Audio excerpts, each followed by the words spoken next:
Hello, are you ready for the next part of Matilda? Okay. The first miracle.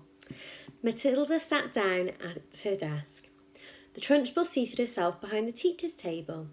It was the first time she had sat down during the lesson.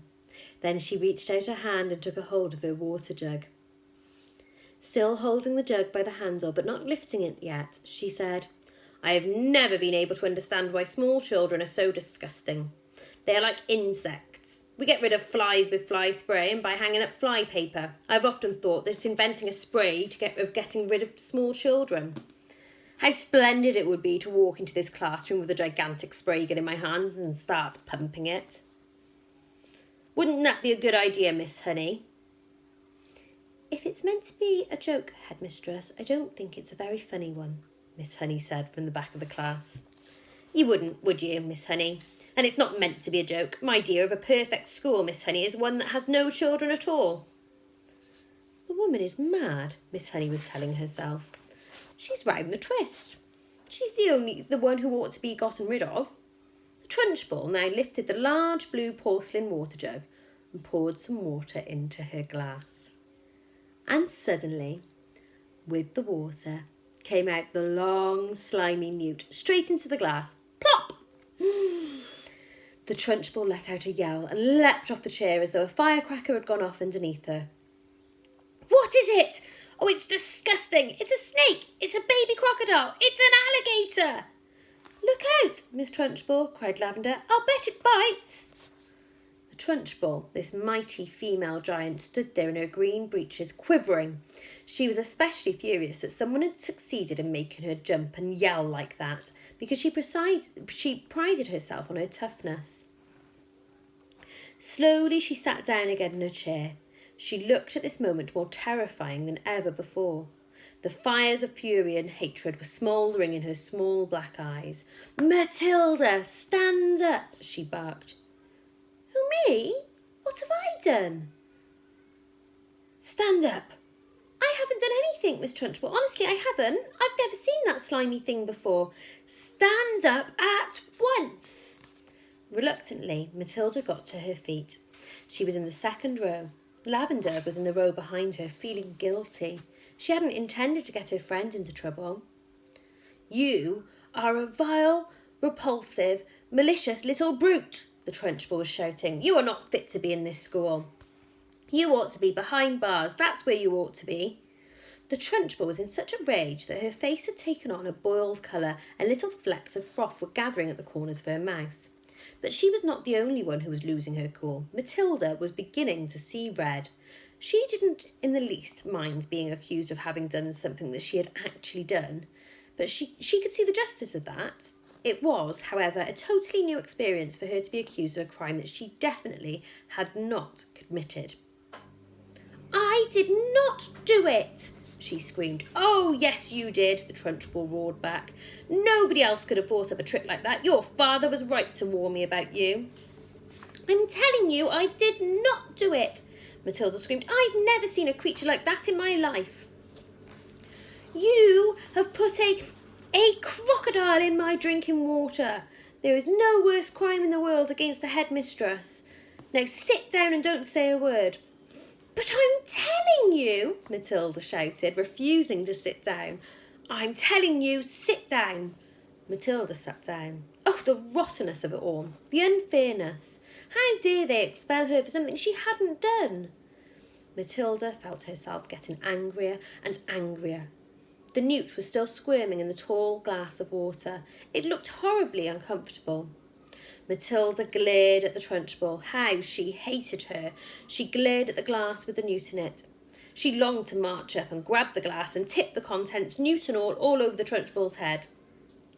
The Trunchbull was sitting behind the teacher's table, staring with a mixture of horror and fascination at the newt wriggling in the glass. Matilda's eyes were also riveted on the glass, and now, quite slowly, they began to creep over Matilda the most extraordinary and peculiar feeling. The feeling was mostly in the eyes. A sense of power was brewing in those eyes of her. But there was also another feeling, which was something else altogether. and which she could not understand. It was like flashes of lightning, little waves of lightning. Her eyeballs were beginning to get hot as though energy was building up somewhere inside them.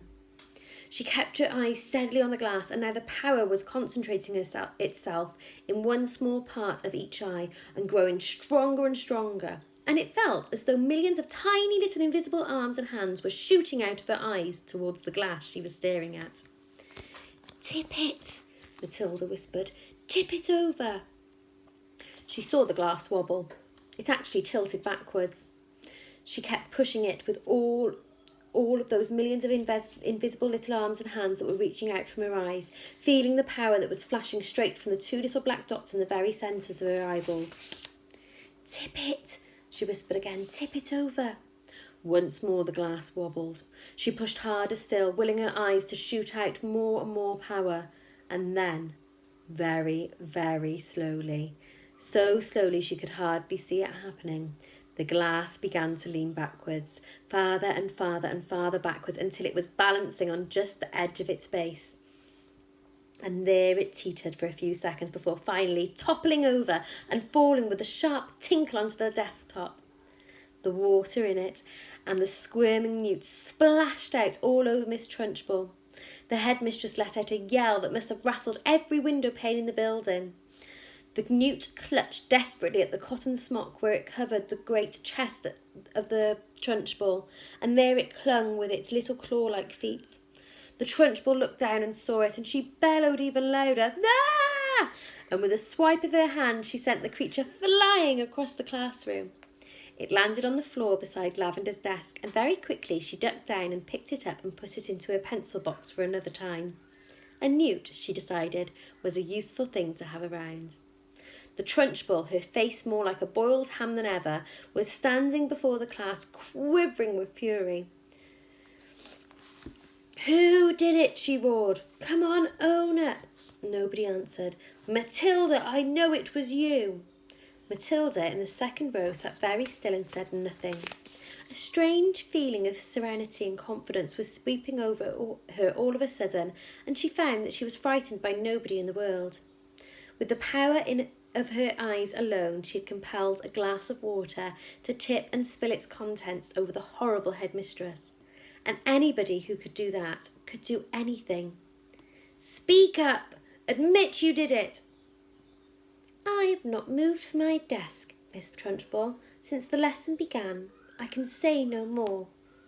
Suddenly the entire class seemed to rise up against the headmistress. "She didn't move! Matilda didn't move! Nobody moved!" "You must have knocked it over yourself." "I most certainly did not knock it over myself. How dare you suggest such a thing? Speak up, Miss Honey. You must have seen everything." "Who knocked over my glass?" "None of the children did, Miss Trunchbull," Miss Honey answered. "I can vouch for it that nobody had moved from his or her desk all the time you've been here, except for Nigel, and he's still not moved from his corner." Miss Trunchbull glared at Miss Honey. Miss Honey met her gaze without flinching. "I am telling you the truth, headmistress. You must have knocked it over without knowing it. That sort of thing is easy to do." "I am fed up with you, useless bunch. I refuse to waste any more of my precious time in here." And with that, she marched out of the classroom, slamming the door behind her. In the stunned silence that followed, Miss Honey walked up to the front of the class and stood behind her table. "Phew," she said. "I think we've had enough school for one day, don't you? The class is dismissed. You may all go into the playground and wait for your parents to come and take you home." The end. I hope you enjoyed that chapter. Speak soon.